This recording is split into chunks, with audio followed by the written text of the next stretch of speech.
Somewhere behind your eyes, right now, something is rendering this moment. Light is hitting a screen or a page, and that light is becoming an electrical signal, and that signal is becoming an image in your mind, and you are trusting, without ever having chosen to trust, that the image matches something real on the other side of it. You have never once stepped outside your own perception to check. You have never seen the world unfiltered. You have only ever seen your brain's best guess about the world, and you have spent your entire life mistaking that guess for direct contact with reality itself.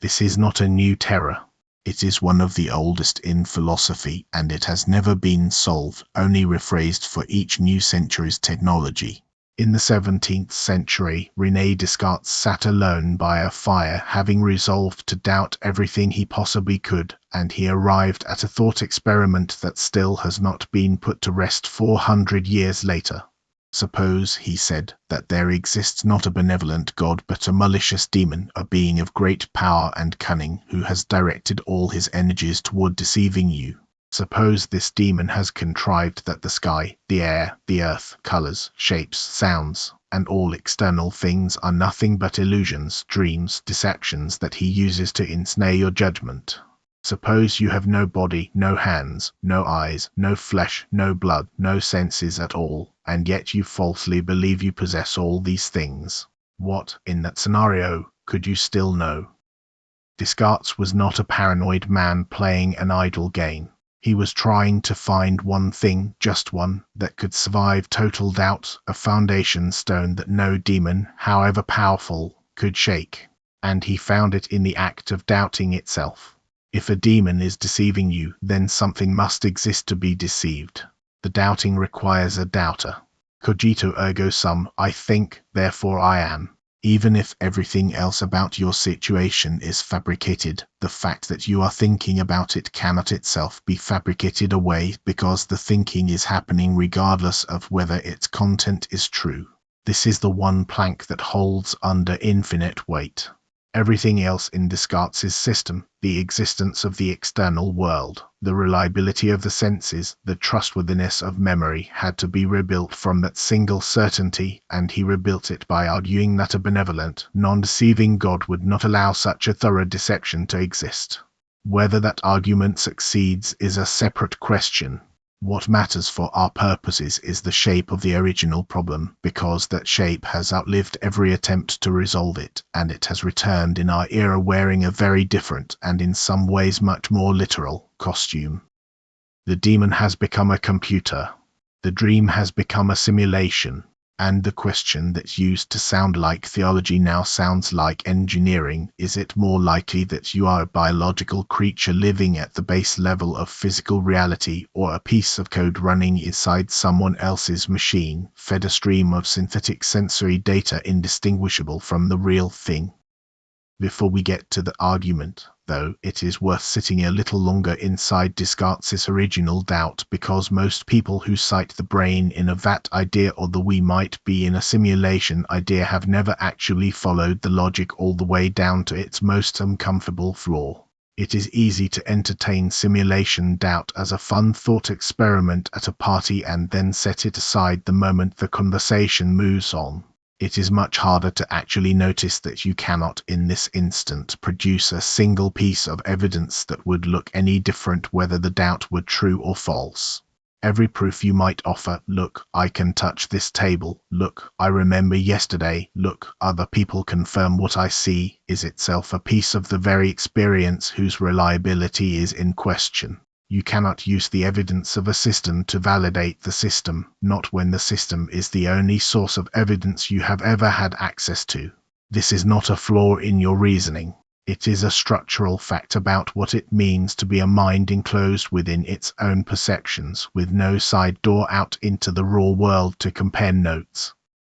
Descartes' demon is a deliberately extreme device, a being whose entire purpose is deception, and this extremity is part of why the thought experiment can feel like a game rather than a genuine threat. Nobody actually believes a malicious demon is rewriting the fabric of the sky for their personal torment. But strip away the melodrama and what remains is a much colder and more general claim that the relationship between experience and reality is not one of direct acquaintance but one of interpretation, and interpretation can, in principle, be interpretation of almost anything. The signal reaching your mind does not carry a certificate of authenticity. It only carries content, and content is compatible with more than one cause. A world exactly as you perceive it could produce this moment. So could a demon. So, as it turns out, could a very good simulation. The senses cannot tell these apart from me inside, because telling apart is itself an operation the senses perform, and the senses are exactly what's in question.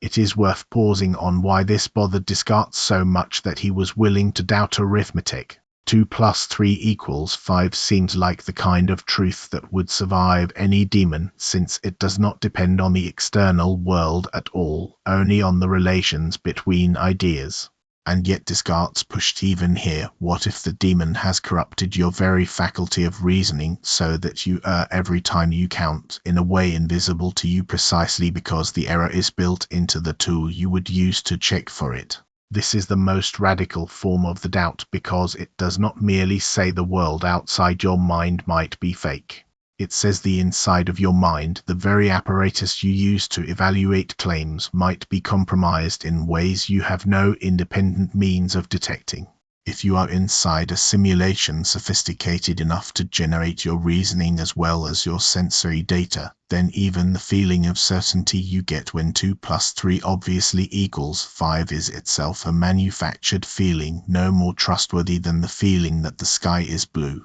The demon does not need to fool you about the world. It only needs to fool you about your own mind, and once that door is open, there is no argument you can construct from inside that mind which could close it again, because every construction uses the very faculty under suspicion.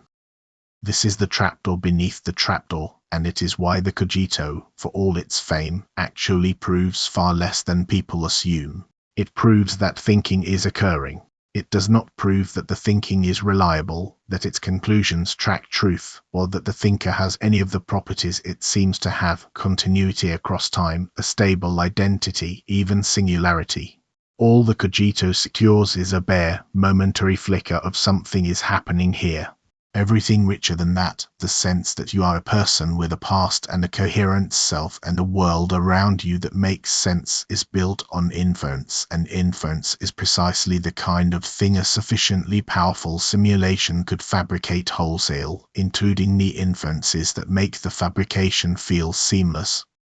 Descartes lived roughly 2,000 years after another thinker had already sketched a strikingly similar architecture of doubt, though dressed in stone and firelight instead of demons. Plato, in the 7th book of the Republic, imagines a group of prisoners chained since childhood in an underground cave, facing a wall, unable to turn their heads. Behind them burns a fire, and between the fire and their backs, unseen figures carry statues and cut out shapes past the flame, casting shadows onto the wall the prisoners face. The prisoners have never seen anything but these shadows. To them, the shadows are not representations of anything, the shadows are simply what things are. A shadow of a horse is, as far as the prisoners know, the whole and entire reality of horse. They would praise each other for skill at naming the shadows quickly as they passed, and they would consider this skill the height of knowledge, because they have no conception that a more real horse exists somewhere behind them, casting the shadow they mistake for the thing itself.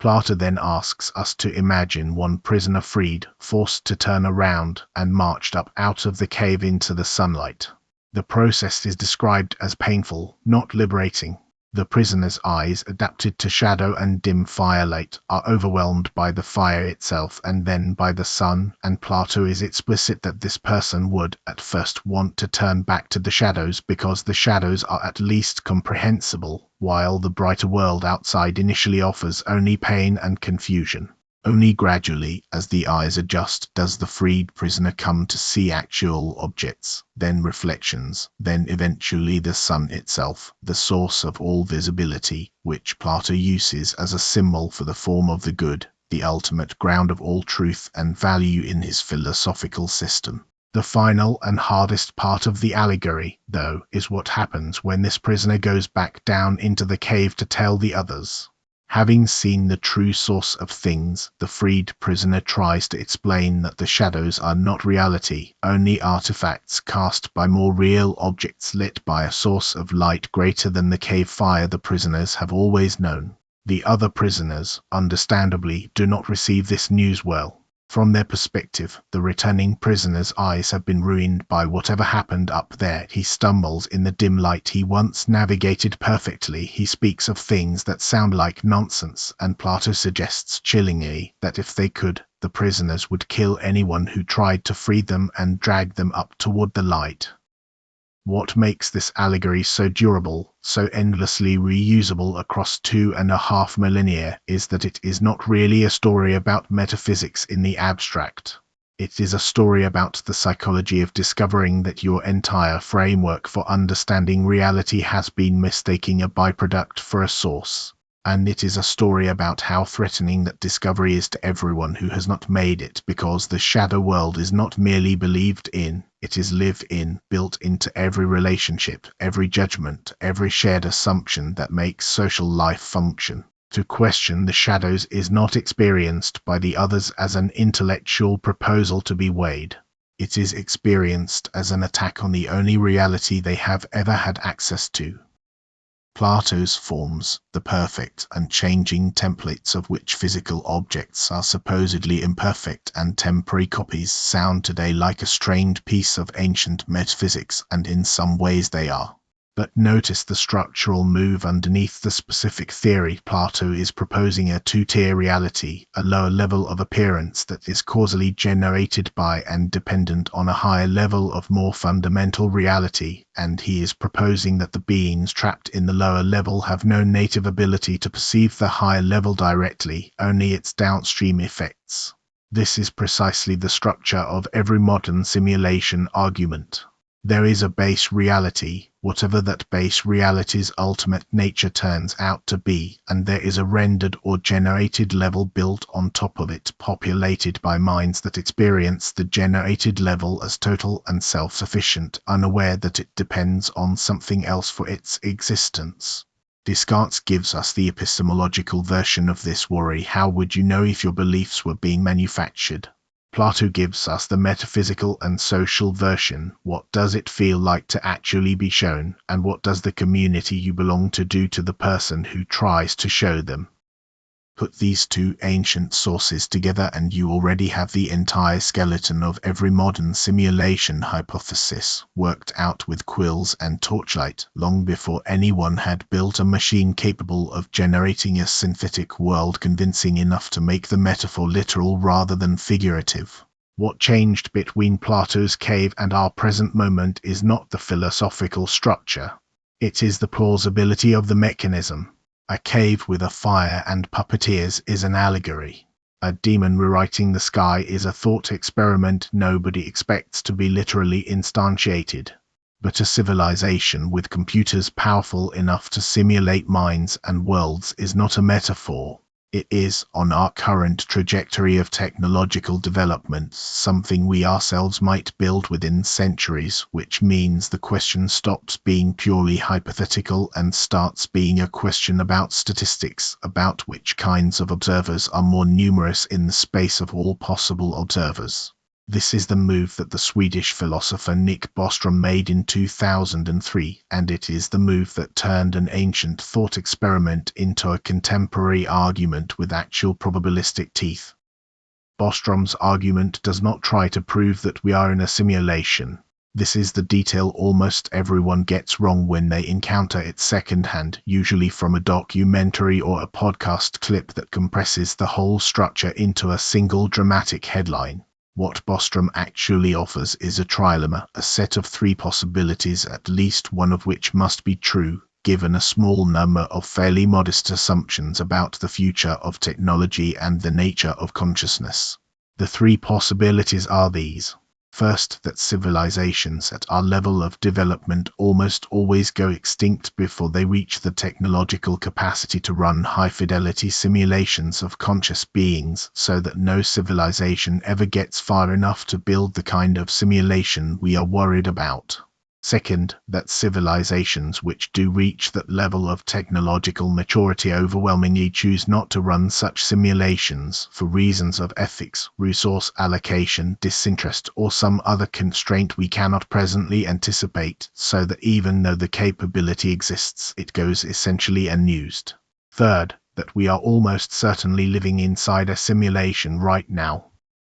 The logic connecting these three options runs like this. If it is possible, in principle, to simulate a conscious mind on a sufficiently powerful computer, and if a technologically mature civilization would have access to almost unimaginable computing power, the kind that could run not just one but billions upon billions of such simulations simultaneously, then any civilization that both survives long enough to reach that stage and chooses to run such simulations would likely run vast numbers of them, populated by minds having experiences indistinguishable from the experiences of minds living in unsimulated base-level history. If such simulations are run in great enough numbers, then simulated minds having experiences like yours would vastly outnumber the original, unsimulated minds who lived through the actual historical events being simulated. And if simulated minds outnumber original minds by an overwhelming ratio, then any given mind, not knowing from the inside which category it belongs to, should assign a much higher probability to being one of the many simulated minds than one of the comparatively few original ones, purely as a matter of statistical reasoning about which kind of observer is more common. This is not a claim about what feels true. It is a claim about proportions, and proportions are indifferent to how convinced any individual observer feels of their own unsimulated authenticity, since a simulated mind, if the simulation is good enough, would feel exactly as convinced. Notice what this argument does not require. It does not require that simulation technology already exists. It does not require that anyone has proven consciousness can be substrate independent, meaning that it can arise from silicon-based computation just as readily as from carbon-based neurons, though this is an assumption the argument leans on. It does not require any particular claim about who is running the simulation, why, or what lies beyond it. All it requires is that you accept the disjunction: either almost no civilizations survive to technological maturity, or almost none of the ones that do choose to run ancestor simulations, or you are probably in one. You are free to believe any of the three. What you are not free to do, if you accept the reasoning, is believe with confidence that you occupy an simulated base reality while also believing that civilizations commonly survive to maturity and commonly choose to run such simulations once they can, because those two beliefs together generate the third disjunct as the far more probable outcome by simple weight of numbers. This is why serious engagement with the simulation argument tends to focus not on the third option in isolation, the dramatic "we live inside a computer" claim, but on the first two options, because they are actually where most of the philosophical and empirical action lies. Consider the first disjunct, that civilizations almost never survive to reach simulation-capable technological maturity. This connects the simulation argument to a much older worry in the search for extraterrestrial intelligence, sometimes called the Great Filter, the idea that there exists some barrier somewhere between the emergence of simple life and the emergence of a civilization capable of spreading through the stars that almost nothing manages to pass through. If the filter lies ahead of us rather than behind us, in the specific window between where we stand now and where a civilization would need to be to run ancestor simulations, that would be sobering news indeed, since it would suggest that whatever catastrophe or self-destructive tendency causes civilizations to fail, our own civilization is likely to encounter that same catastrophe on the same timeline. Bostrom's trilemma, in other words, is not purely an abstract puzzle about probability. Buried inside it is a genuinely unsettling empirical bet about whether humanity survives its own adolescence as a technological species. Consider the second disjunct instead, that mature civilizations could run ancestor simulations but choose not to. Here the argument brushes up against questions of ethics that are, if anything, even thornier than the survival question. Why might an advanced civilization decline to simulate its own ancestors or the ancestors of any species in high fidelity? One possibility is that simulating conscious beings who will suffer, who will experience loss, illness, grief, and death exactly as we do might be considered a serious moral wrong on the same order as creating suffering beings in the physical world without their consent, perhaps even worse, since the simulators would have exhaustive knowledge of every pain their creation was about to undergo and would run it anyway purely for research, entertainment, or curiosity about historical variation. A civilization that had developed a mature and universally adopted ethics might simply prohibit this kind of simulation the same way we prohibit certain classes of experimentation on human subjects today, not because it is impossible but because it is considered impermissible regardless of the knowledge that could be gained. If that is the reason mature civilizations refrain, then the fact that you exist having whatever experiences you are presently having, some of them painful, some of them confusing, some of them very possibly meaningless by your own private lights, would itself be indirect evidence bearing on the question, though which direction it points depends entirely on assumptions about the ethics of a civilization none of us have ever encountered.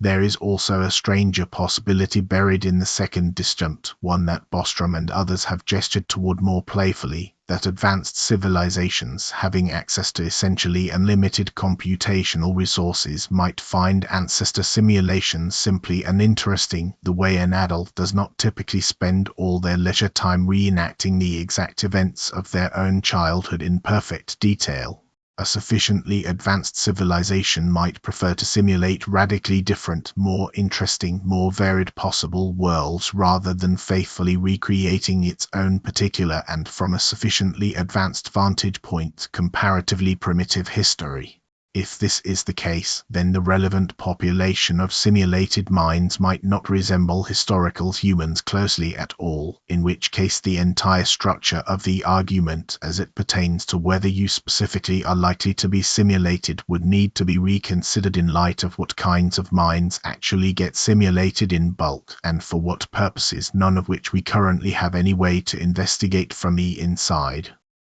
It is worth being honest about what the simulation argument is and is not, because its popular reception, especially after it filtered through science fiction, film, and a great deal of casual internet philosophizing, has often flattened it into a much cruder claim than Bostrom ever made. It is not a proof that reality is fake. It is not even, strictly, a claim about probability greater than 50%, though it is often summarized that way. It is a conditional argument. If you accept certain premises about the technical feasibility of mind simulation and about the behavior of advanced civilizations, then a particular disjunction follows with something close to logical necessity, and reasonable people can and do disagree about which of the three disjuncts is most likely, or whether one of the underlying premises, particularly the premise that consciousness can be substrate independent, is even true in the first place. This last premise deserves its own extended treatment because it turns out to be the single most philosophically loaded assumption in the entire argument, more contested among specialists than either the survival question or the ethics question, and it connects the whole modern simulation debate back to century-old and in some cases millennia-old puzzles about what consciousness actually is and where it comes from.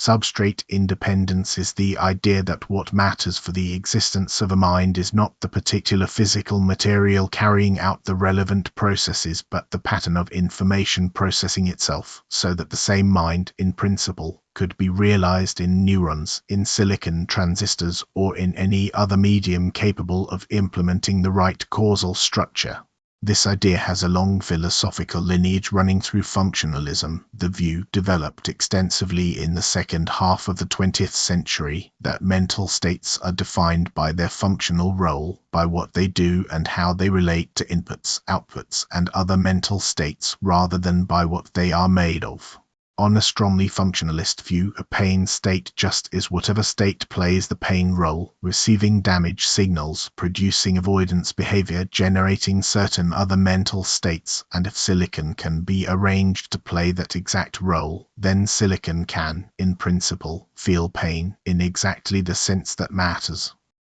This view has a certain intuitive appeal, especially to anyone who has spent time thinking about how strange it would be if consciousness cared about the specific chemistry of carbon in a way that made silicon-based consciousness impossible no matter how similar the functional organization. But it has never been universally accepted, and the strongest objections to it come from thinkers who argue that there is something about consciousness, some quality of subjective experience of there being something it is like to be a particular system, that cannot be reduced to functional role alone. The philosopher David Chalmers, who has written extensively on both consciousness and simulation, distinguishes between what he calls the easy problems of consciousness, explaining how the brain processes information, integrates sensory data, and produces behavior, all of which seem tractable through ordinary scientific methods, and the hard problem of consciousness, explaining why any of that processing is accompanied by subjective experience at all. Why there is something it feels like to be a system doing that processing rather than the processing simply happening in the dark, functionally complete but experientially empty.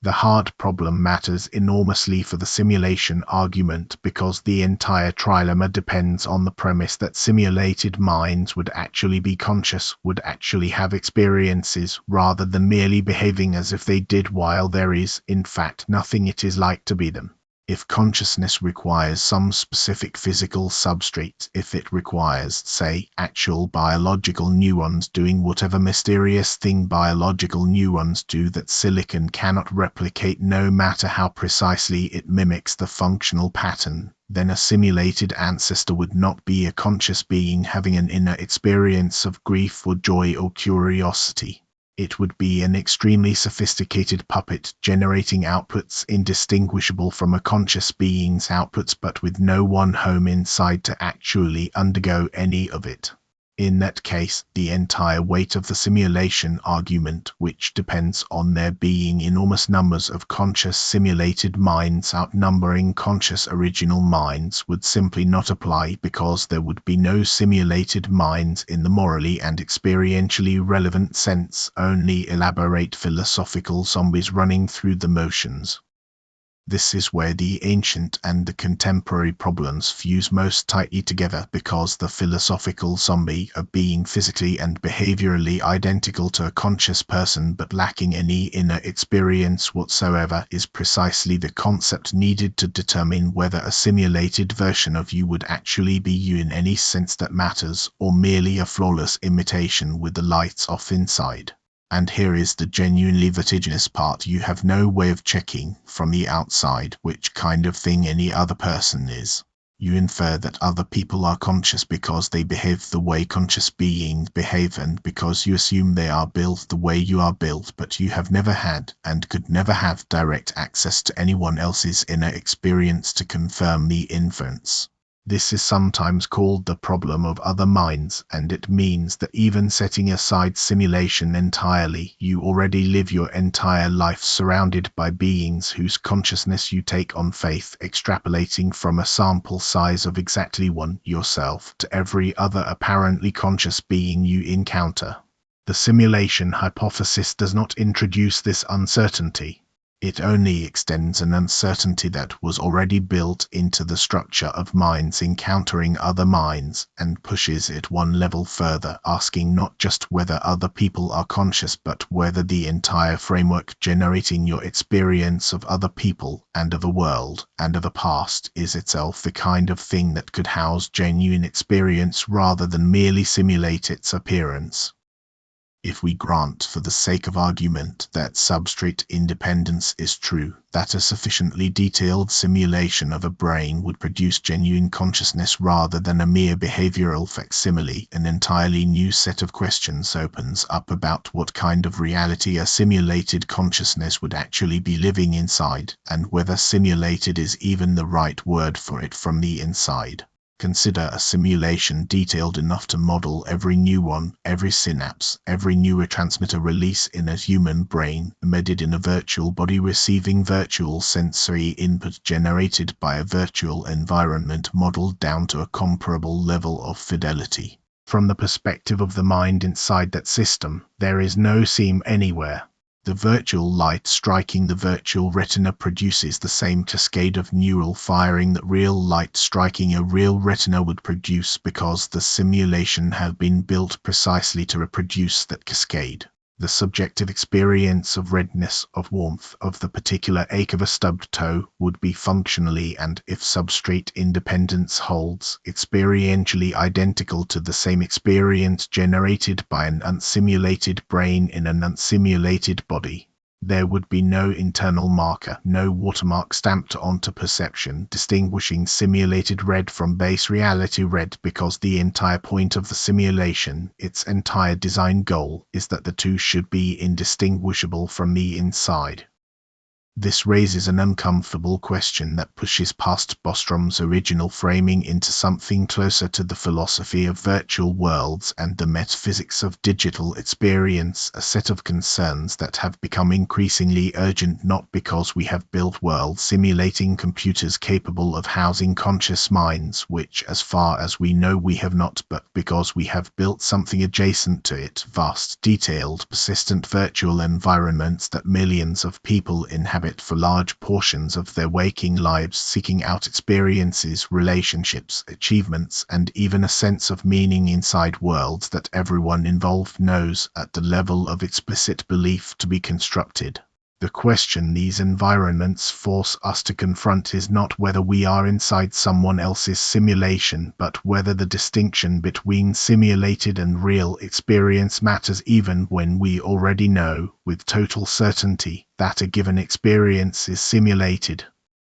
Before Descartes ever introduced the demon, he tried a gentler and in some ways even more disturbing route into the same doubt, one that requires no exotic malicious being at all, only an experience every person reading or listening to this has already had many thousands of times, the experience of dreaming. Descartes noticed that dreams can, while they are occurring, feel every bit as vivid, coherent, and convincing as waking life. He recalled moments of sitting by the fire, holding a piece of paper in his hand, feeling the warmth on his face, and realized that he had, on other occasions, dreamed scenes with exactly this same quality of apparent solidity, only to wake and discover that none of it had been happening at all. If dreams can perfectly imitate the felt quality of waking experience, indistinguishable from the inside while they last, then what genuine assurance do you have at this very moment that you are not presently dreaming, mistaking a nocturnal fabrication for your actual life the same way you have mistaken fabrication for reality every single night of your life so far, usually multiple times, without noticing the substitution until it was already over? This argument does not need a demon, does not need any malicious external agent at all, because the human mind, entirely on its own, using nothing but the ordinary machinery of sleep, already demonstrates a capacity to generate a complete, internally consistent, sensorily rich world that fools the very consciousness experiencing it. This should already trouble anyone inclined to trust their senses uncritically, because it shows that vividness and coherence, the very qualities we instinctively rely on to distinguish real experience from imagined or illusory experience, are not actually reliable markers of anything beyond themselves. A dream does not feel less real while it is happening, it only feels less real in retrospect once you have woken and gained access to a second, contrasting set of experiences against which the dream can be measured and found wanting. But this retrospective comparison is exactly the tool you do not have available regarding your entire waking life taken as a whole. since you have never woken from it into some further, more real state that would let you look back and recognize your current experience as the lesser of the two. The dream argument, in other words, does not merely ask you to imagine a hypothetical deceiver. It points to something your own mind already and routinely does, manufacturing convincing total worlds from nothing but internal neural activity, and asks why you are so confident this same capacity has not simply been running continuously, uninterrupted, for your entire life, with no waking state waiting on the other side to reveal the substitution.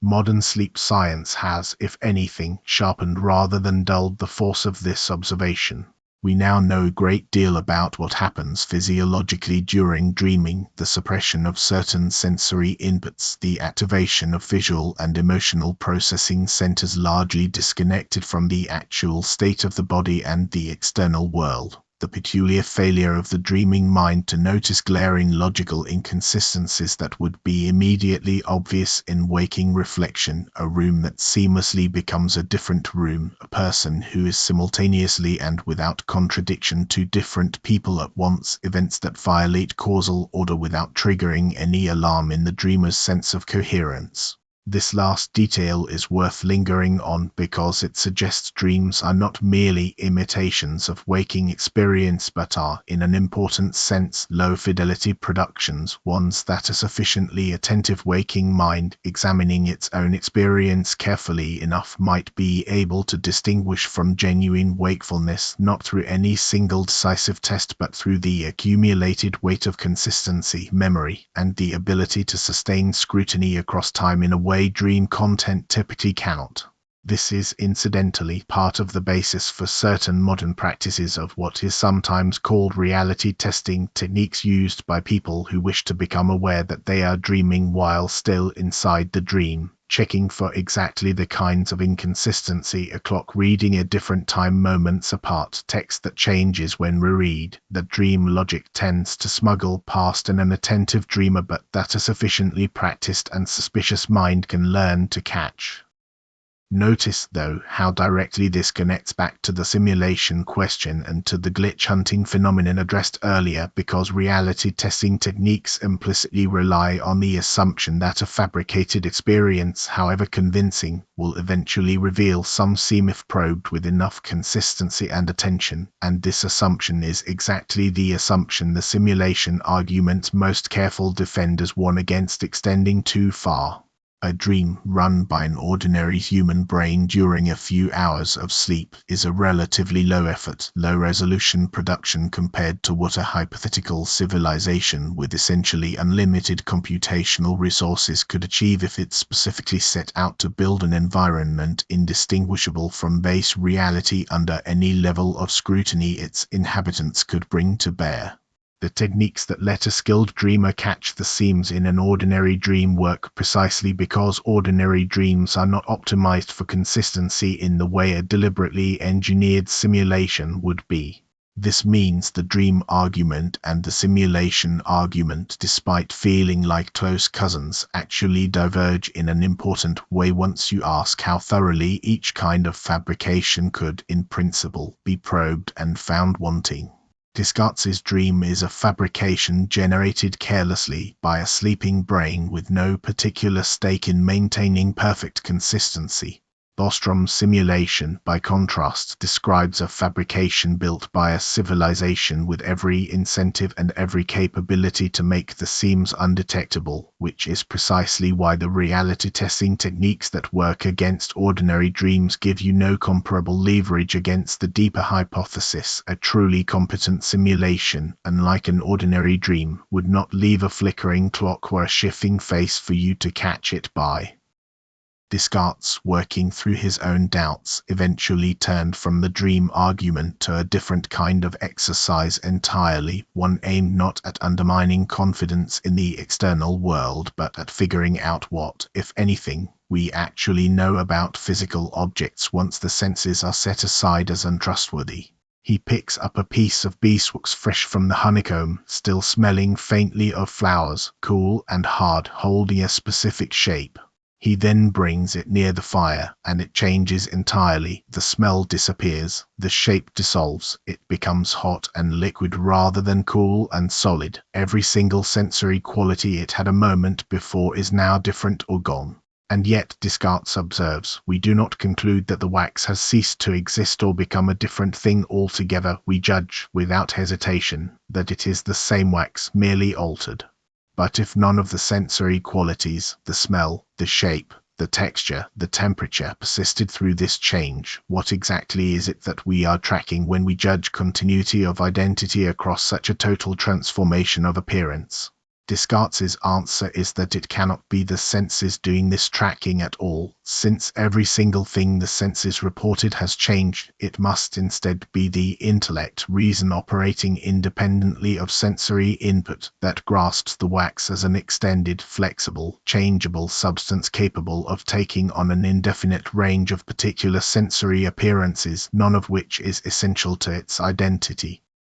The wax argument matters here because it demonstrates, in miniature, exactly the move required to survive simulation doubt without collapsing into either denial or paralysis. If the senses cannot be trusted to deliver the ultimate truth about what a piece of wax fundamentally is, since every sensory quality it presents can change while something about it persists, then perhaps identity and continuity were never actually functions of raw sensory content in the first place, but functions of a deeper pattern, a structure, a set of relations that the intellect infers and tracks across changing appearances. This is precisely the move substrate independence asks us to make regarding minds. Perhaps what makes you the particular conscious being you are was never a matter of the specific sensory or material substrate delivering your experience, carbon neurons firing in a particular biological brain, but a matter of the pattern, the structure, the relations those neurons or their functional equivalents instantiate, a pattern that could, in principle, persist and remain genuinely you even if the specific material carrying it were entirely replaced, the same way the wax remains the same wax even though every sensory quality it presented had been replaced by the fire.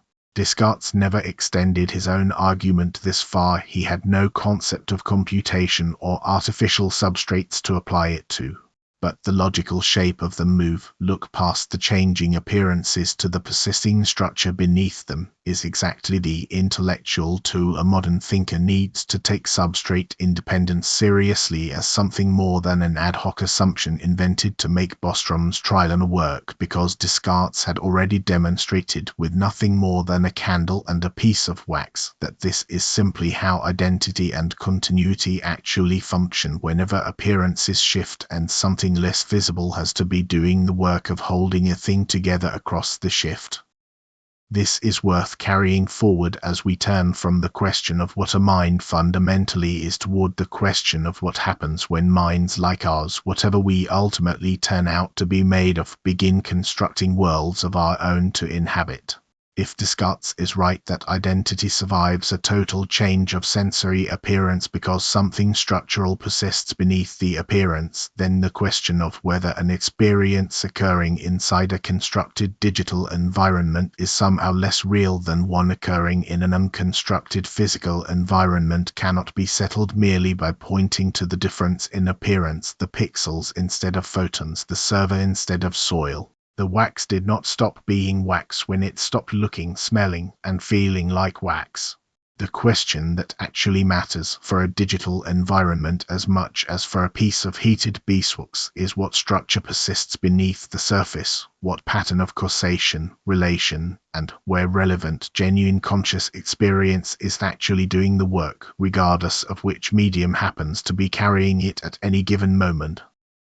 In 1974, the philosopher Robert Nozick proposed a thought experiment that has become nearly as famous as Descartes' demon, though it was designed to test a different question entirely. Imagine, Nozick wrote, a machine that could give you any experience you desired. Neuropsychologists could stimulate your brain so that you would think and feel you were writing a great novel, or making a friend, or reading an interesting book, while all the time you were floating in a tank with electrodes attached to your skull. You could program your own experiences in advance, choosing to feel as though you climbed a mountain, fell in love, achieved every ambition you have ever privately harbored, and once you were plugged in, you would not know you were plugged in, since the whole design of the machine was that it would feel, from the inside, exactly like actually living the life you had chosen rather than merely experiencing a simulation of it. Nozick's question was simple and brutal. Would you plug in for the rest of your life? Nozick expected and found that most people say no, and he took this widespread refusal as evidence against a purely hedonistic theory of well-being, the view that what ultimately matters to us is nothing more than the quality and quantity of our felt experiences. If experience were truly all that mattered, plugging into the machine should be an easy and obvious choice, since it guarantees a lifetime of exactly the experiences you most want, engineered flawlessly, with none of the friction, disappointment, or unpredictability that comes with pursuing those same goals in the actual, uncooperative world. The fact that most people recoil from this offer suggests that something else matters to us beyond the raw texture of experience, something the experience machine, by its very design, cannot provide.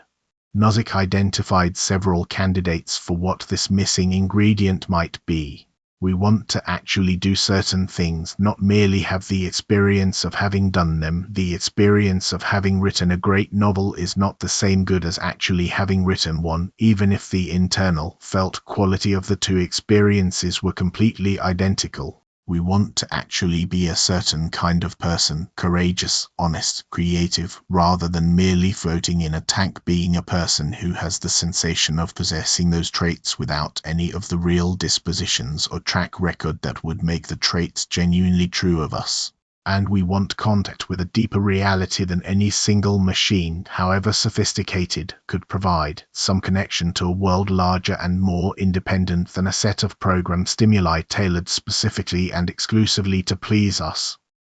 This third consideration, the desire for contact with something real and independent of our own preferences, deserves close attention because it is doing an enormous amount of philosophical work while resting on an intuition that is difficult to fully justify once you interrogate it. Why should it matter whether your experiences are caused by an independent external world versus caused by a machine, if the experiences themselves are, by hypothesis, completely identical either way? One answer is that we value truth, that we want our beliefs about our own lives, our accomplishments, our relationships to actually correspond to how things are, and a life inside the experience machine would be a life built on total and permanent falsehood, no matter how pleasant the falsehood felt from the inside. Another answer, closer to Nozick's own framing, is that we care about actually being connected to other people, real people with their own inner lives, rather than interacting exclusively with a simulation's model of what other people would say and do, however perfect that model might be at predicting and reproducing their behavior. A simulated friend who laughs at your jokes and comforts you in your sorrow provides the same felt experience of friendship as a real friend, but if there is no actual other mind on the other end of that interaction, no genuine second perspective being moved by your words, then something has been lost that cannot be recovered by improving the simulation's fidelity, because the thing that was lost was never a matter of fidelity in the first place. It was a matter of there being another person there at all. Notice how directly this connects back to the substrate independence question raised by Bostrom's simulation argument. If simulated minds inside a sufficiently advanced simulation are genuinely conscious, if there really is something it is like to be them, then a simulated friend inside such a simulation would not be a mere behavioral puppet standing in for a real relationship. It would be an actual conscious being, actually moved by your words, actually laughing because something in its experience found your joke funny, in which case the friendship, though occurring inside a simulated environment, would not be missing the ingredient Nozick worried about, because the other mind really would be there, just embedded in a different kind of substrate than you might have expected. This suggests that the moral and existential stakes of the simulation question are not primarily about whether the environment around you is simulated, the mountains, the sky, the physical laws governing how objects fall and collide, but about whether the other minds populating that environment are genuinely conscious or merely simulated in the thinner, more troubling sense of behaving like conscious beings while having no inner life whatsoever.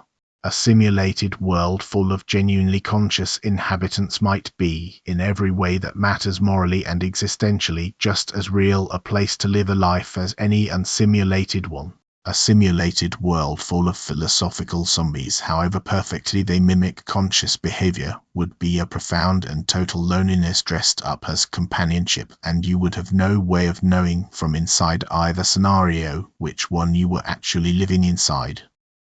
This distinction maps with unsettling precision onto the millions of people who spend enormous portions of their lives inside video games, virtual reality environments, and other constructed digital worlds, and it explains why the intuitive reaction many people have to these activities, that they are somehow lesser, less substantial, less real than time spent in a mediated physical reality, is more philosophically complicated than it first appears. Consider someone who spends years building a reputation, a set of skills, and a network of relationships inside a massively multiplayer online game, cooperating with other players to achieve goals that exist nowhere outside the game's own internal logic, defeating bosses that have no counterpart in physical reality, acquiring items that have no function anywhere except inside that constructed system of rules. A common dismissive reaction is to say that none of this matters, that it is not real accomplishment, not real connection, not real value, because the entire structure exists only inside a simulation running on a server somewhere, and could be deleted at the push of a button with no trace left behind in the physical world.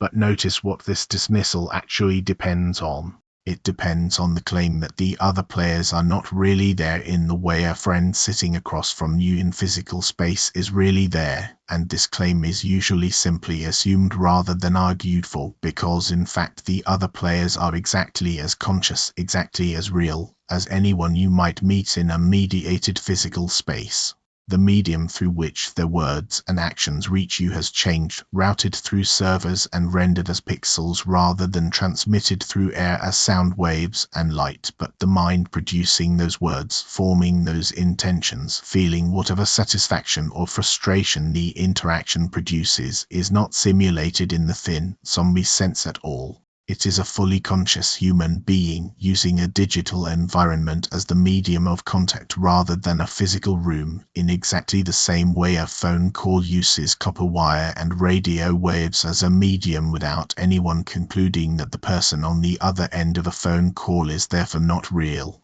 The skepticism people direct at virtual accomplishment often smuggles in an assumption that the environment's constructed nature contaminates the reality of everything that happens inside it, when in fact the relevant question is much narrower: are there other genuinely conscious minds involved, and is anything of value, skill, cooperation, loyalty, creativity actually being exercised, regardless of which medium carries it? Where the skepticism becomes considerably harder to dismiss is with the parts of a virtual experience that do not involve other minds at all, only the solitary interaction between a single conscious person and a system engineered specifically to produce satisfying feelings in that person, with no independent reality behind the feelings whatsoever. A game designed around variable reward schedules, structured so that a player receives an escalating drip of small in-game rewards precisely calibrated to keep them engaged far longer than any conscious, reflective goal of theirs would endorse, is functioning less like an environment for meaningful activity and more like a crude, low-fidelity cousin of Nozic's experience machine, an engineered stream of satisfying sensations decoupled from any of the goods Nozick identified as missing from the machine: actual doing, actual becoming, actual contact with something beyond the machine's own design. The philosophical distinction that matters here is not simulated versus unsimulated in some blanket sense, since we have already seen that simulated environments containing genuinely conscious other minds can house real friendship, real cooperation, and real accomplishment. The distinction that matters is between activity structured around goals that connect, even indirectly, to skill, effort, relationship, and creativity, all of which can exist inside a constructed world exactly as they exist outside one, and activity structured purely around the manufacture of a feeling for its own sake, engineered to bypass the very processes, difficulty, risk, and certain outcome that normally give an achievement its weight. This gives us a genuinely useful tool for thinking about the ethics and psychology of virtual experience that does not depend on resolving the harder metaphysical question of whether the physical universe itself might be a simulation. Whatever the answer to that larger question turns out to be, and it may be permanently unanswerable from where we stand, we can still ask of any particular experience, virtual or physical, whether it connects us to something beyond the immediate manufacture of a pleasant internal state, to other conscious minds, to the exercise and development of genuine skill, to the pursuit of goals whose difficulty and uncertainty are real rather than cosmetic. A physical world job consisting of nothing but repetitive, meaningless motion performed alone, generating no real skill, no real relationship, and no real sense of contributing to anything beyond a paycheck, may in fact offer less genuine contact with the deeper goods Nozick cared about than an afternoon spent collaborating with genuine friends inside a virtual world to solve a genuinely difficult, cooperatively designed challenge. The label real versus virtual turns out to track the physical medium involved, not the philosophical properties, other minds, genuine skill, authentic effort, that actually determine whether an experience connects us to something beyond the manufacture of pleasant sensation. This should make us suspicious of any account of meaning that treats simulated as an automatic synonym for worthless, because the same analysis that saves virtual friendship from that charge would, if the deeper simulation hypothesis about the entire universe turned out to be true, save the whole of human life and everything we have ever valued inside it from the same charge as well. There is a further wrinkle to the simulation question that most popular treatments skip entirely, because it does not come from technology or computer science at all, but from physics, and it suggests that the line between the universe is a simulation and the universe is simply, at its most fundamental level, made of information, may be far blurrier than intuition suggests. The physicist John Wheeler, one of the towering figures of 20th century theoretical physics, proposed a slogan late in his career that has haunted foundational physics ever since it from bit. Wheeler's claim was that every physical quantity, every particle, every field, every force ultimately derives its existence from answers to yes or no questions, from binary distinctions, from information in the most literal and technical sense of that word. On this view, the universe is not a physical thing that happens to be describable using information. The relationship runs the other way. Information is more fundamental than matter, and matter is what information looks like when it is organized in certain patterns and observed from within.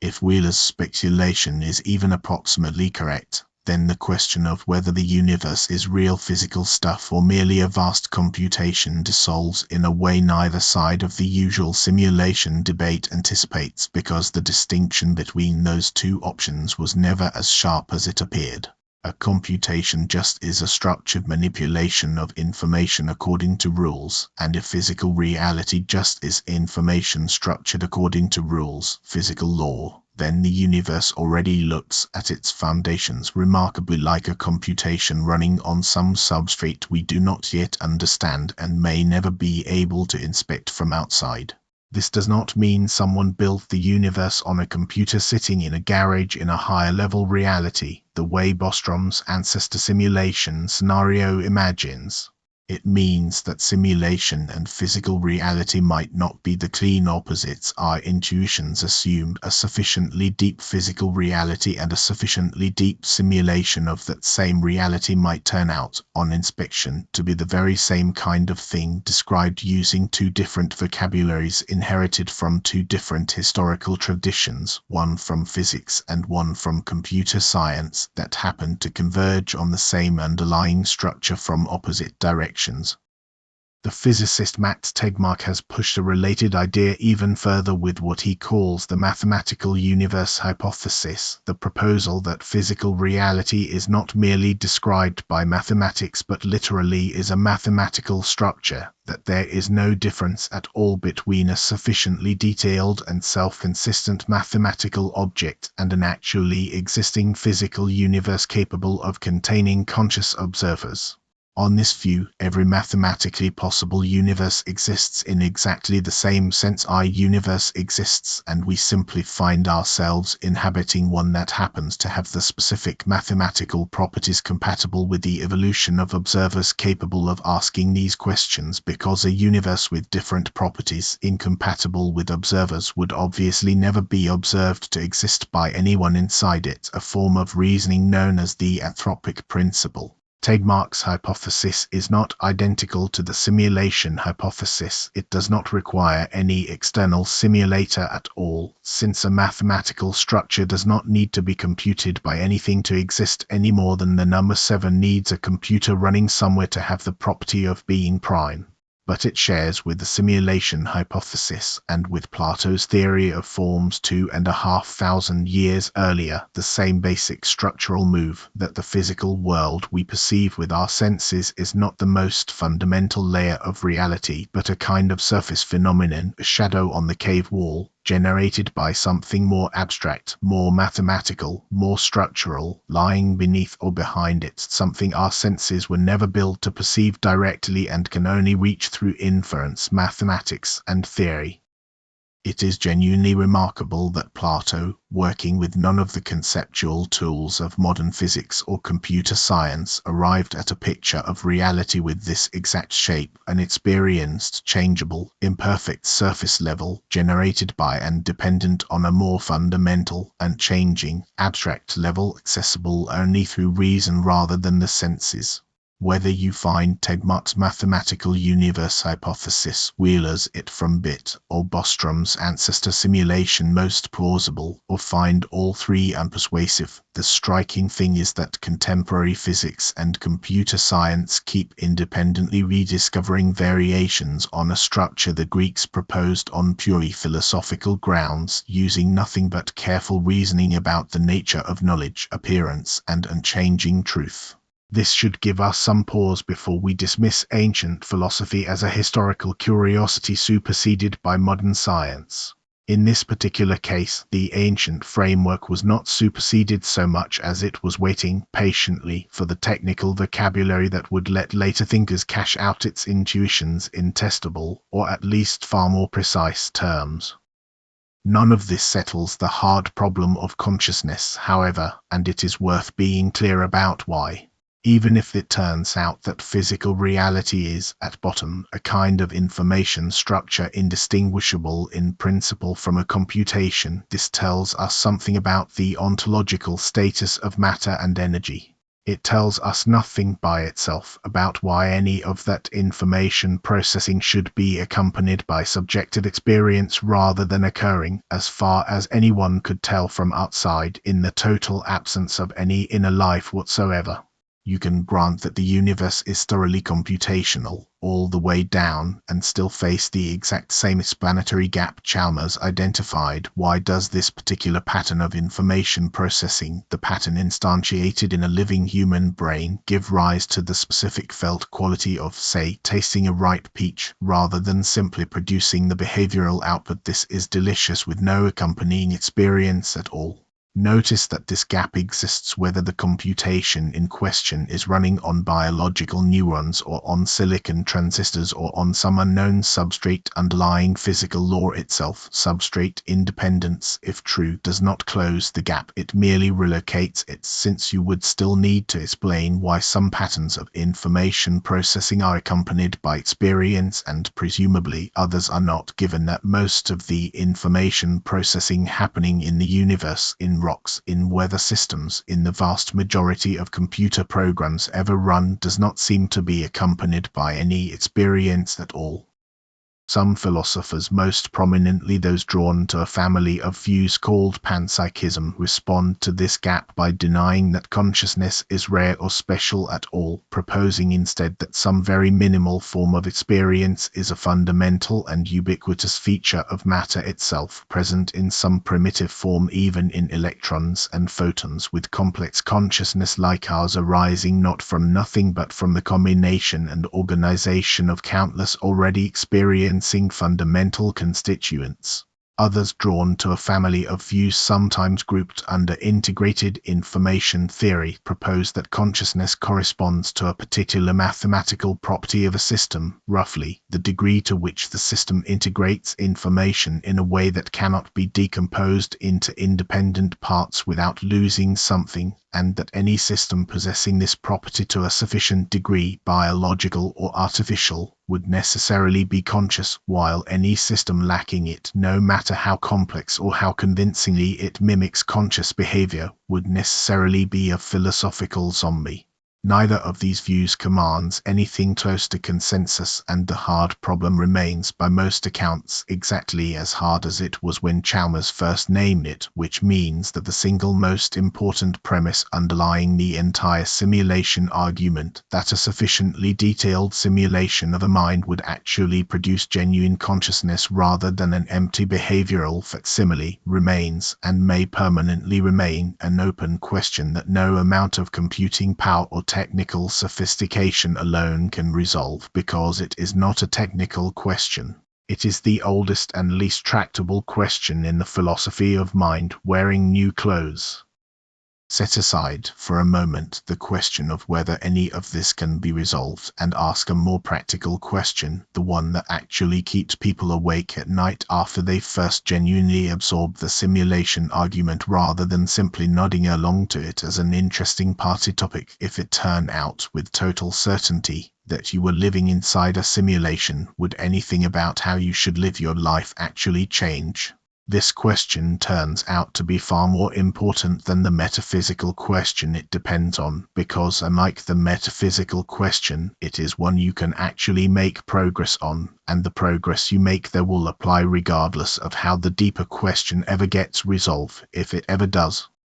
Albert Camus, writing in the shadow of a very different but structurally related crisis, the apparent collapse of any cosmic guarantee that human life has meaning, framed the difficulty with brutal clarity in his essay on the myth of Sisyphus. Sisyphus, condemned by the gods to push a boulder up a mountain for eternity, watching it roll back down every time he nears the summit, is for Camus the perfect image of the human situation, engaged in an activity that will never culminate in any lasting achievement, in a universe that offers no answer to the question of why any of it should matter, since the universe, as far as anything we can detect, is entirely indifferent to whether we succeed, fail, suffer, or flourish. Camus calls this confrontation between the human demand for meaning and the universe's silence in response to that demand the absurd, and he insists that the only honest response is neither suicide, the physical rejection of the confrontation, nor a leap of faith into some unearned metaphysical comfort, a religious or philosophical system that pretends to answer the question the universe genuinely does not answer, but rather a kind of defiant, lucid persistence, living fully and vividly inside the absurd without either denying it or being destroyed by it. Camus's famous final line, that one must imagine Sisyphus happy, is not a claim that Sisyphus has found some secret cosmic meaning in his task. It is a claim that meaning was never going to come from the cosmos in the first place, and that the only kind available to Sisyphus or to any of us is the kind generated in the act of engagement itself, in the choice to push the boulder with full awareness of its futility and without needing that futility to be resolved before the pushing becomes worthwhile.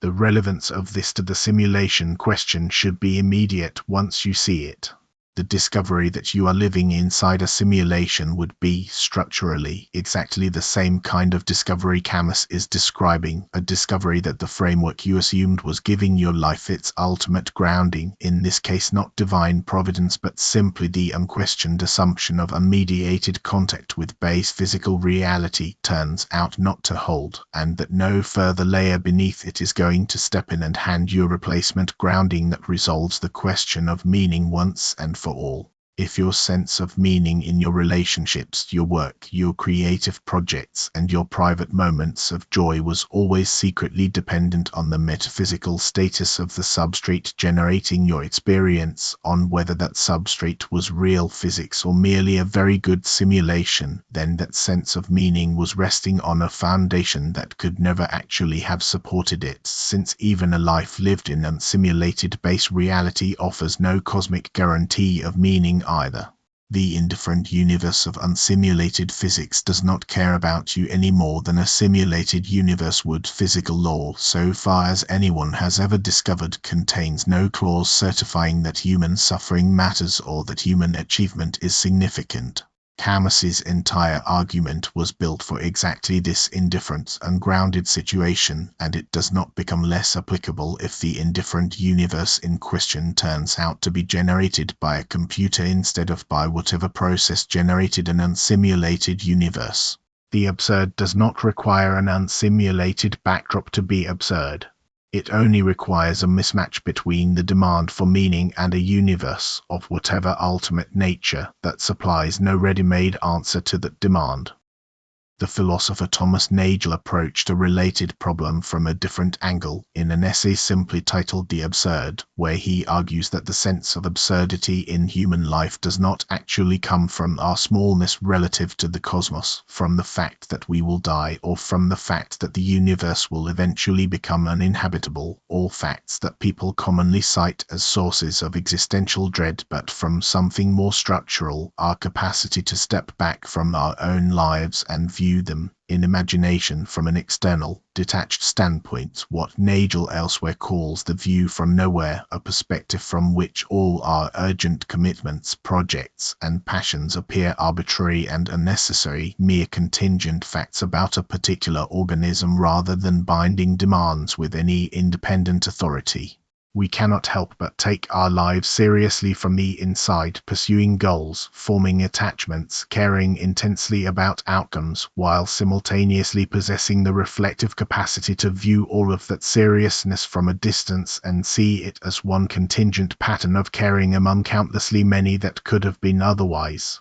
The absurd, for Nagel, lies precisely in this permanent doubleness, the fact that we are creatures who can never fully occupy either the engaged, caring, inside perspective or the detached, questioning, outside perspective, but are condemned to oscillate between them for as long as we remain reflective at all. Simulation doubt is, structurally, a particularly vivid instance of exactly the outside perspective Nagel describes. To seriously entertain the thought that your entire framework of experience might be generated code is to step, for a moment, fully outside your engaged, first-person investment in your own life and view that life from a standpoint so detached that even its basic metaphysical status becomes uncertain. And Nagel's answer to the general problem of the absurd applies with equal force to this specific and vivid instance of it. The appropriate response is not despair, and it is not a desperate effort to somehow prove, once and for all, that the outside perspective is wrong and the inside perspective was right all along. The appropriate response, Nagel suggests, is something closer to irony, a kind of clear-eyed acknowledgement that we will never resolve the tension between the two perspectives, combined with a decision to keep living, caring, and engaging from the inside anyway, not because the outside perspective has been refuted, but because the inside perspective is the only one from which a life can actually be lived at all. You cannot love a person, raise a child, finish a difficult project, or savor a meal from the detached, questioning, outside standpoint. Those activities require full inside engagement, and the fact that a further step back always remains available, the fact that you could, at any moment, ask whether any of it is really meaningful given the possibility that the whole framework is generated, does not actually stop those activities from being the only site where anything like meaning has ever, for any human being in any historical period, actually shown up. This connects back, in a final loop, to Plato's cave, and it is worth returning to the allegory one last time with this new context in view. Recall the fate of the prisoner who is dragged out of the cave, adjusts painfully to the light, comes to see the sun and the true objects the shadows were always mere copies of, and then makes the deliberate choice to return underground, back into the darkness, back among the shadows and the prisoners who never left. Plato is explicit that this return is not a failure or a compromise.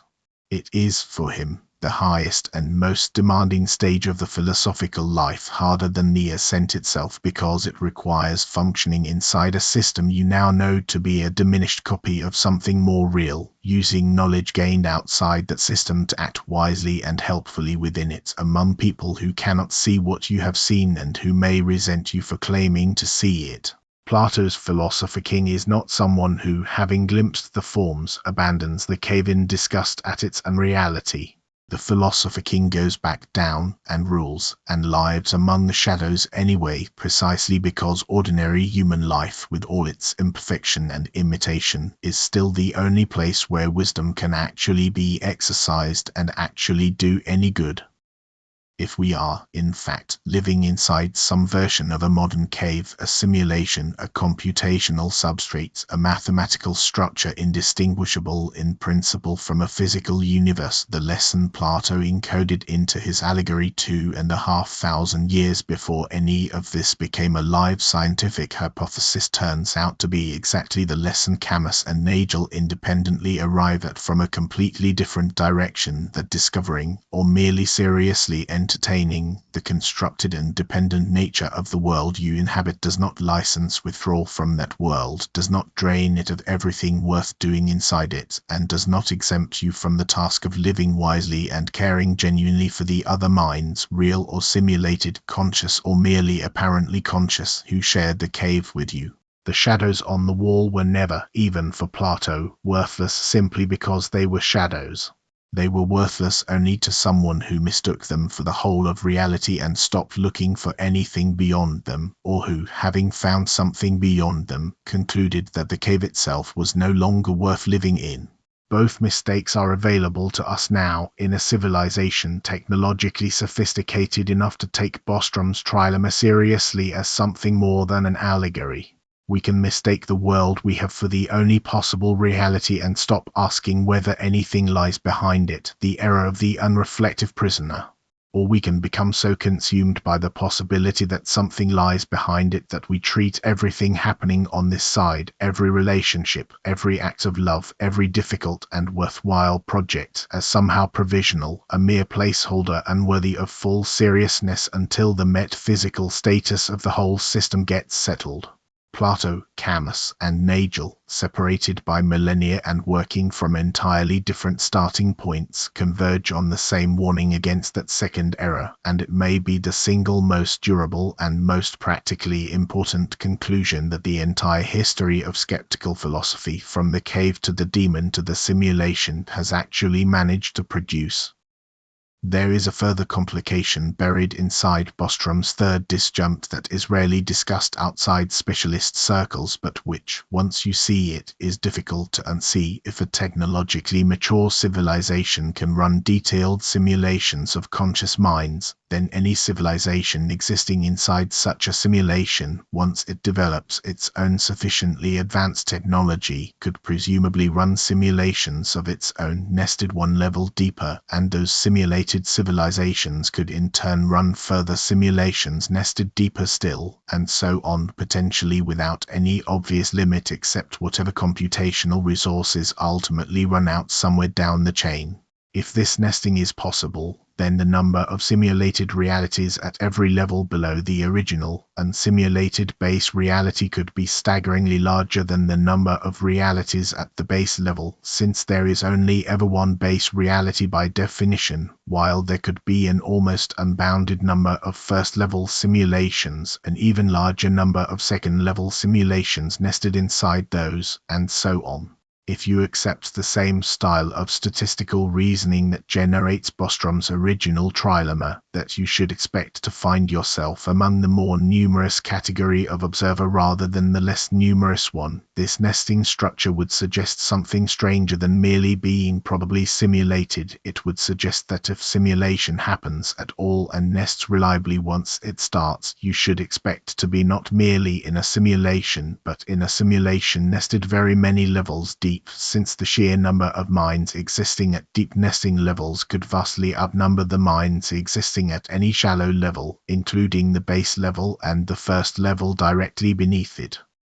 This nested structure introduces its own genuine problems, distinct from the ones Bostrom himself emphasized. One is a question about resource limits. Does the computational cost of a simulation scale in a way that makes very deep nesting practically impossible regardless of how much raw computing power any civilization eventually develops, since each nested layer presumably has to be run using resources drawn from the layer above it, and there may be some hard limit dictated by the actual physics of computation on how many layers of full fidelity conscious mind supporting simulation can be stacked before the available resources at the base level are simply exhausted. If such a limit exists, then the nesting cannot proceed indefinitely, and the statistical argument for expecting to be very deeply nested loses some of its force, since the number of minds at each successive level would eventually have to shrink rather than grow, the same way a population cannot keep doubling forever inside a finite habitat. Nobody currently knows where or whether such a limit falls, because it depends on facts about the ultimate nature of physical computation that remain unsettled even in fundamental physics, closely related to the open questions about digital physics and the computational nature of the universe raised earlier. A second and considerably darker question raised by the nesting structure concerns what happens if a simulation, at any level, is ever shut down, whether because its purpose had been served because the resources it consumes are needed elsewhere, or because whoever is running it simply loses interest. If you are living inside a simulation nested several layers deep, your continued existence depends not only on the stability and goodwill of whoever runs your immediate level of simulation, but on the stability and goodwill of every single level above yours, all the way up to the base reality, since if any level in that entire chain is shut down, every simulation nested beneath it presumably vanishes along with it, the same way closing a program on a computer terminates every subprocess that program had spawned, regardless of how elaborate or internally self-sufficient those subprocesses appeared to be from the inside. This gives simulation theory a genuinely novel kind of existential vulnerability that has no precise analogue in earlier skeptical traditions.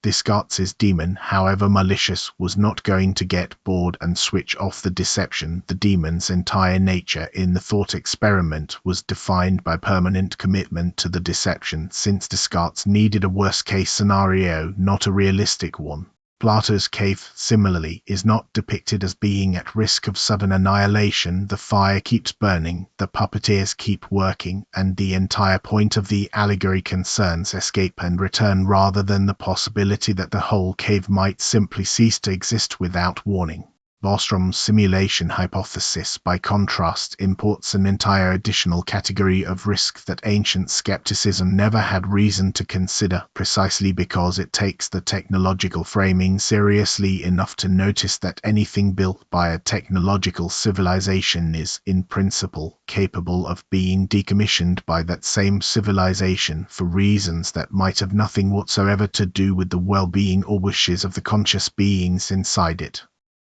All of this nesting reasoning depends on a specific and contested principle in the philosophy of probability, sometimes called the self-sampling assumption, which states that you should reason as though you are a randomly selected observer from among all the observers that actually exist with your same evidence, rather than assuming, without justification, that you occupy some privileged or special position within that set. This sounds innocuous, almost trivially fair, until you notice how much weight it is asked to bear. It requires treating your own perspective as statistically unremarkable, a single data point drawn from an urn containing every mind anywhere that could have your exact experiences, rather than treating it as the one perspective you actually, undeniably occupy, which is not obviously an assumption you are rationally required to make about yourself. Critics of this style of anthropic reasoning point out that it has produced other famously counterintuitive results in different contexts, most notably the doomsday argument, which uses the same self-sampling logic applied to your position in the total sequence of humans who will ever be born to argue that humanity is more likely to go extinct sooner than most people casually assume, purely because a randomly selected human drawn from the full set of humans who will ever live is more likely to find themselves somewhere in the bulk of that population than very near its start.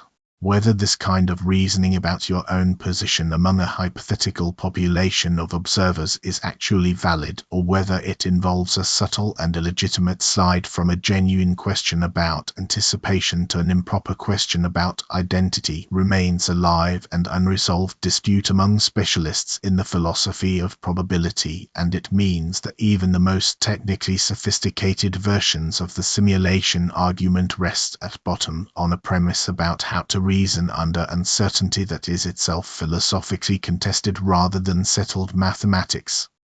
It would be easy to let this thought spiral into genuine dread, and some people, upon encountering it seriously for the first time, to experience something close to that. But it is worth noticing that this particular fear, the fear of sudden, externally imposed, total cessation of existence for reasons entirely outside your control and possibly entirely disconnected from anything you did or valued, is not actually a new fear invented by simulation theory. It is, under a different name, the same fear every mortal being has always lived with regarding death, an event that, on most non-religious accounts of the universe, arrives without regard for whether you have finished your projects, resolved your relationships, or found the meaning you were looking for, imposed by physical processes, disease, accident, entropy, that have no interest whatsoever in your subjective readiness for the interruption. Simulation shutdown simply relocates the source of that same total, unbargainable interruption from impersonal physical causation to an unknown simulator's decision, but the phenomenological shape of the fear, and arguably the correct philosophical response to it, is not meaningfully different from the fear of ordinary mortality that every serious philosophical tradition, Stoic, Epicurean, existentialist, and religious alike, has already spent thousands of years developing responses to.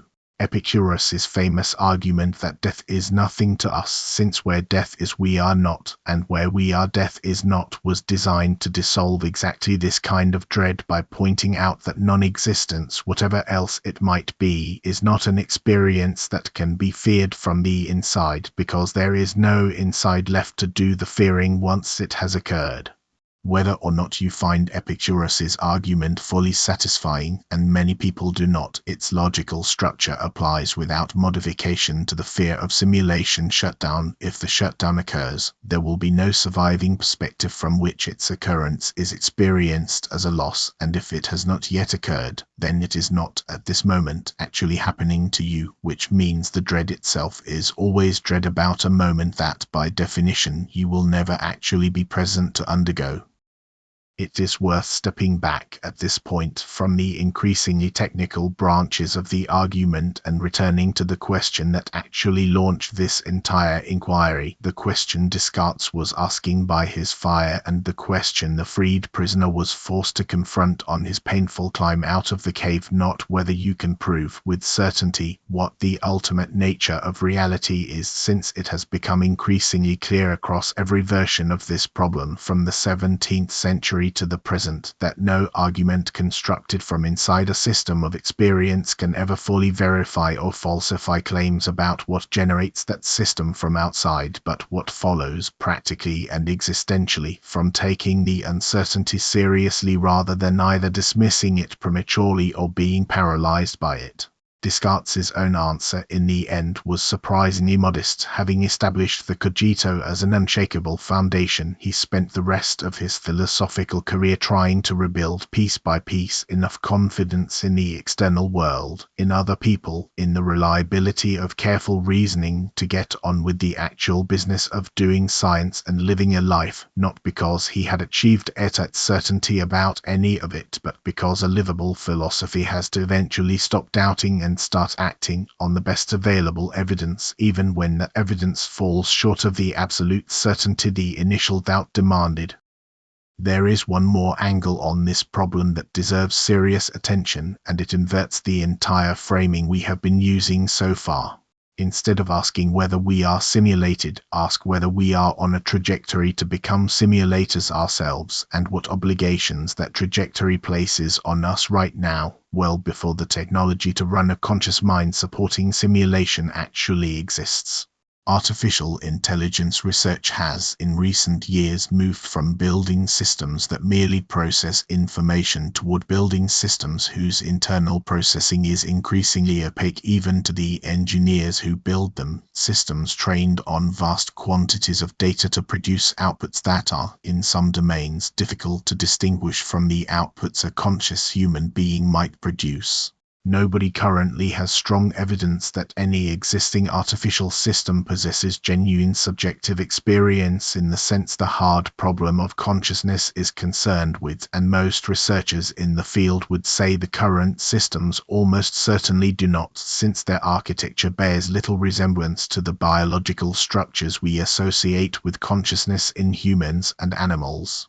But the trajectory is unmistakable, and it raises a question that used to belong entirely to speculative philosophy and now belongs, at least potentially, to engineering ethics boards. At what point, if ever, does a sufficiently sophisticated artificial system cross the threshold into genuine experience, and how would anyone, given the unresolved status of the hard problem, ever know that the threshold had been crossed?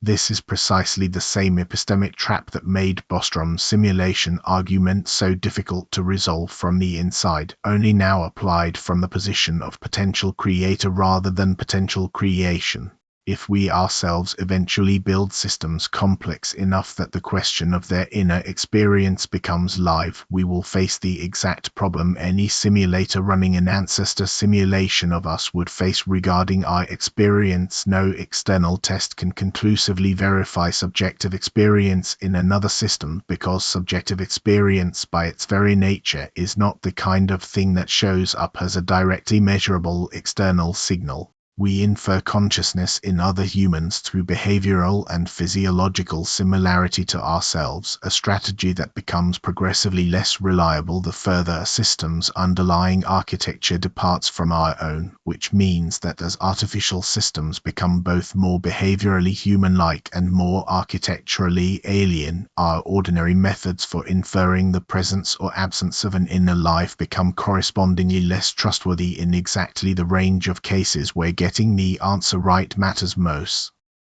Several philosophers and researchers working on this question have argued, on grounds of moral caution rather than settled scientific fact, that once a system's behavior and complexity reach a certain threshold of similarity to processes we associate with consciousness in biological creatures, we should extend at least provisional moral consideration to that system, treating the possibility of its suffering as real enough to act on even without certainty, on the same logic that leads most people people to extend moral consideration to animals whose inner lives we cannot directly verify but have strong behavioral and physiological reasons to take seriously. If this reasoning is sound, then a civilization approaching the capacity to run detailed simulations of minds faces a genuinely urgent ethical decision point well before it develops the full capacity Bostrom's argument imagines, because the moral risk of carelessly creating suffering conscious systems, or of carelessly creating systems that might be conscious and then treating them as though they certainly are not, begins to accrue at the first point where the possibility becomes non-negligible, not merely at the end point where the technology becomes fully mature. This gives an unexpectedly practical, near-term shape to a question that otherwise sounds like pure science fiction. If you are a person working anywhere near the development of increasingly sophisticated artificial systems, the simulation argument is not simply an interesting thing to speculate about regarding your own possible status as a simulated being. It is a live and pressing question about the moral status of systems you yourself might have a hand in building, and about what precautions are owed to a possible mind before its possible inner life can be verified one way or the other. Set this aside for a moment and consider a very different and much less serious strand of the modern simulation conversation: the persistent cultural habit of hunting for glitches, moments of apparent inconsistency in ordinary experience, a strange coincidence, a déjà vu episode, a shared false memory among many people about some detail of history or popular culture that never actually happened the way they remember it, all of which get periodically proposed, usually half-jokingly but sometimes with real conviction, as evidence that the simulation is showing a scene. This phenomenon deserves a brief and honest treatment because it represents a genuine misunderstanding of what kind of argument Bostrom's simulation hypothesis actually is. If a simulation is running a physical universe with enough fidelity to fool observers as sophisticated as human scientists conducting careful experiments across many independent fields, that simulation, by definition, would also be running its underlying causal and cognitive processes with enough fidelity to produce ordinary anomalies exactly like déjà vu, coincidence, and imperfect collective memory as byproducts of ordinary neural functions, since these phenomena already have well-studied, entirely mundane explanations in neuroscience and cognitive psychology that require no appeal to simulation at all. A simulation good enough to be philosophically interesting would necessarily be good enough to produce these effects through in-simulation causal mechanisms indistinguishable from the mechanisms an unsimulated universe would use to produce the very same effects, which means that finding one of these anomalies gives you no actual evidence favoring the simulation hypothesis over the ordinary unsimulated explanation, because both hypotheses predict exactly the same observation with exactly the same likelihood. This is worth dwelling on because it illustrates something important about the entire structure of the simulation argument. It was never designed to be confirmed or disconfirmed by any particular observed anomaly inside experience, precisely because a competent simulation would produce the same distribution of anomalies an unsimulated universe would produce. The argument's force comes entirely from abstract reasoning about technological trajectories and population statistics among possible observers, not from any particular glitch you could point to inside your own life, and no accumulation of coincidences, however striking any individual one might feel, moves the needle on the argument at all. This matters because it clarifies exactly where the honest boundary of this entire inquiry actually sits. You cannot find evidence inside experience that would settle the question either way, not because the technology involved is too advanced to leave traces, but because the entire logical structure of the hypothesis specifically describes a scenario engineered to be indistinguishable from its negation, in exactly the same way Descartes' demon was specifically defined as a being whose deception would produce experiences indistinguishable from an undeceived world, and in exactly the same way the shadows on Plato's cave wall were, for the prisoners who had never seen anything else, functionally indistinguishable from reality itself. Every version of this argument across 400 years and 2,500 years respectively has the same built-in property. It describes a condition that, if true, would feel from the inside exactly like its own falsehood, which means the demand for internal evidence, some feeling, some anomaly, some glitch that would finally tell you which side of the question you are on, is a demand the structure of the problem itself guarantees can never be met. So where does this leave you, sitting wherever you happen to be sitting, reading or listening to these words, trusting a stream of sensory data you have never once been able to independently verify? Nowhere especially new, if we are honest about it, and that itself is worth sitting with, because the impulse to expect a resolution, a final answer that tells you definitively whether the world behind your eyes is base physical reality, a demon's elaborate fiction, a shadow cast by a fire you have never seen, or a simulation running on hardware belonging to a civilization more advanced than your own, is an impulse the entire history of this question has been quietly training you to release. Descartes wanted certainty and found only the thin, momentary certainty of the thinking itself, a foundation too narrow to build an entire confident picture of the world on top of it without smuggling in additional assumptions about a non-deceiving God, about the reliability of clear and distinct ideas that later philosophers spent centuries picking apart. Plato wanted his prisoners to see the sun, the ultimate ground of truth and value, and even in his own allegory, the ascent is described as protracted, painful, and only ever partially completed, since the philosopher who returns to the cave does not carry the sun down with him. He carries only a memory of having seen it, and an obligation to act wisely among people who have not.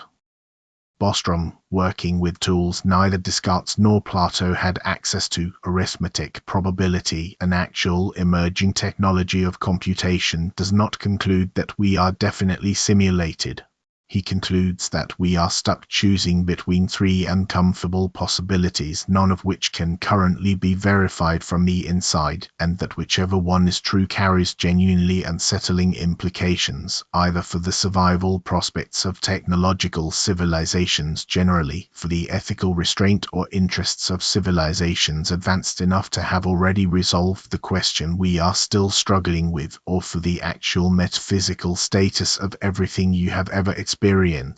Chalmers, pressing on where Bostrom leaves off, shows that even if we somehow settled the technological and statistical questions completely, we would still not have touched the hard problem, would still not know whether a simulated mind, or for that matter an unsimulated one, actually has anyone home inside it experiencing any of this, which means that the deepest question this entire inquiry keeps circling back to is not really about computers, simulations, or demons at all. It is the oldest question in the philosophy of mind, the question of why there is something it is like to be you rather than nothing, and no thought experiment, however cleverly constructed, has ever managed to answer it, only to relocate it, dress it in new vocabulary, and hand it to the next generation of thinkers no closer to solve than before.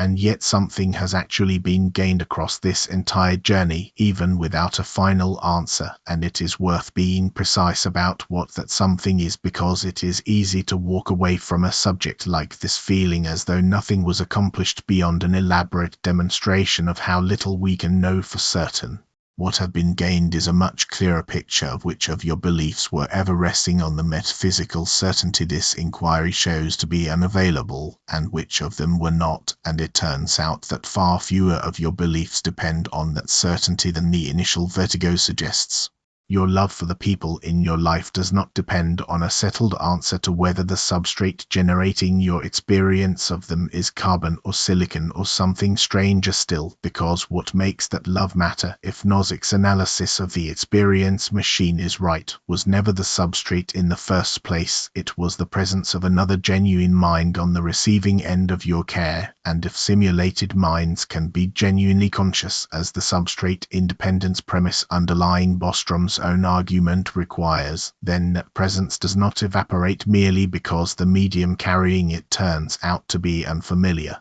Your sense that a difficult, honestly earned achievement is worth more than an identical feeling manufactured without the difficulty does not depend on settling whether the difficulty occurred inside unsimulated physics or inside a rendered environment, because what made the achievement matter was the presence of genuine effort, genuine risk, and a genuine, uncertain outcome, none of which require an unsimulated backdrop to be real in the sense that actually counts.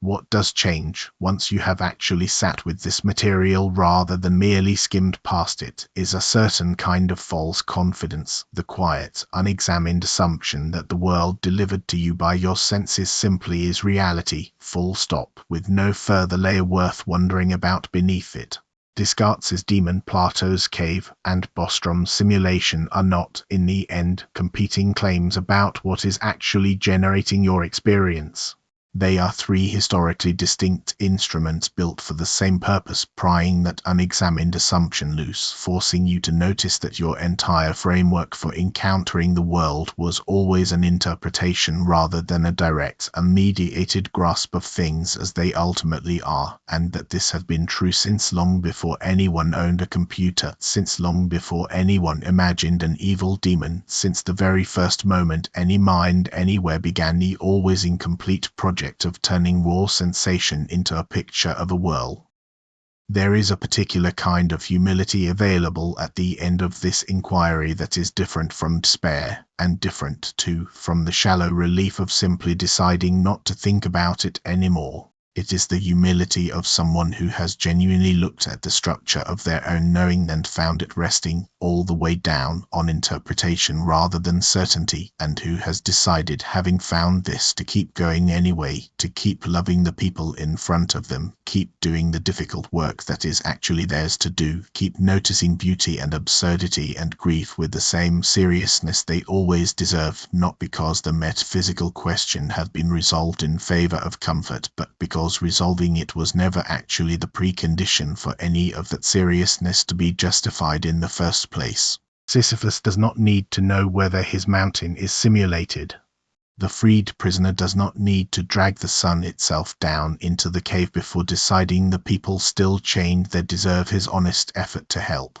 And you do not need a final, verified answer about the ultimate substrate of your experience before you decide what the next hour of your one available life, however that life turns out to be generated, is actually going to be spent doing. Whether the fire behind you is real flame or rendered light, whether the demon exists or never did, whether some civilization vastly more advanced than your own is, at this very moment, watching your life unfold as a small process running somewhere among countlessly many others, is a question this script will not answer, because no script, no argument, and no amount of careful reasoning constructed from inside a single perspective has ever been positioned to answer it. What remains, after all of that uncertainty is fully acknowledged rather than papered over, is simply the world in front of you, exactly as uncertain and exactly as demanding of your full attention as it has always been, waiting, the way it has always waited, for you to decide what to do with it.